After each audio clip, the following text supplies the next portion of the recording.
Hi, welcome back to Hydroponics Daily. Today is the third day talking about cuttings, and we're going to talk about hormones and hormone powders. So as I said before, auxin is the hormone that travels down from the apical meristem or bud down, and it builds up at the bottom, and that's where it signals to those cells at the bottom to form roots. And in most species that occurs naturally. However, in some plants that are hard to root, you might use a rooting hormone. And these are normally powders or gels that contain a synthetic auxin. So there's indole acetic acid, IAA, or indole butyric acid, IBA. These are synthetic. They're made in a factory. They're synthetic hormones, and you dip your cutting in them, and they are at the right concentration for your cuttings, and then you quickly put them in the plug and then the environment, and then that will bypass this need for what's called auxin polar transport down the stem. And so that you get a far higher success rate if you use these rooting hormones in these species. In something like tomato, there's no point because they don't require it. The rooting hormone or gel can also contain, or traditionally used to contain, a fungicide, and this can help prevent loss of plants due to damping off and diseases like they're called water molds, oomycetes, pythium, and where all your cuttings just die from this horrible like algal type disease. Some people consider it a fungus, but it's not a fungus. And so routine powders and gels can help with that if they contain a fungicide. Some people might not want to use it.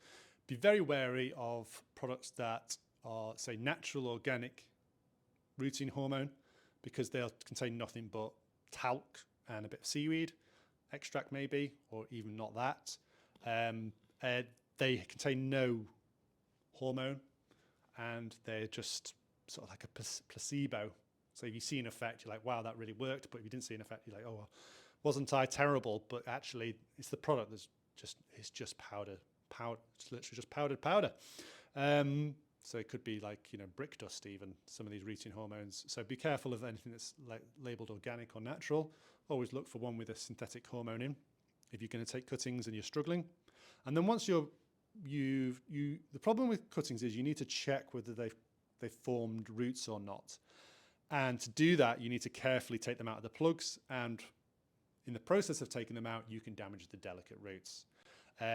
So you want to sort of maybe sacrifice one or two. And what you'll find is that before you get roots, you get callus development, which is like calluses on your hands, a growth of indeterminate cells at the bottom. The auxin traveling down or up there has formed these calluses of just growth of cells. And then that's the first thing you'll see. And then slowly you'll start to see root primordia forming. And then eventually you'll see roots. And then once you start to see the roots, you know that water's being taken up by the young plant, as it is now, and you can start to drop the humidity down. And you want to do this slowly in a process called weaning. And you might want to increase the light levels, increase the airflow, remove the top of the container, or if they've got little vents, slowly increase the vents every day, because whilst it's in there in 100% humidity, it's going to struggle to grow, because 100% humidity is not conducive to plant growth, low light is not conducive to plant growth, and it's also going to increase your chances of getting a fungal disease and killing that plant, or certainly reducing its yield. So wean that plant as quickly as you can, and then start going from just feeding it water to start feeding it an actual fertilizer in the water. So gold leaf is perfect for that because it's already pH neutral, it's pH perfect, and it's dechlorinated, so that young delicate plant won't be harmed. It's going to get all the nutrients it needs. In the UK, we call it liquid gold, and you'll increase that from, say, 0.5 ml per litre up until, as the plant grows through its life cycle, to 2 to 4 mils per litre, or whatever that is in fluid ounces per gallon in the US. Apologies, I don't know my imperial measurements. So that's cuttings, and you can take hundreds of cuttings at a time.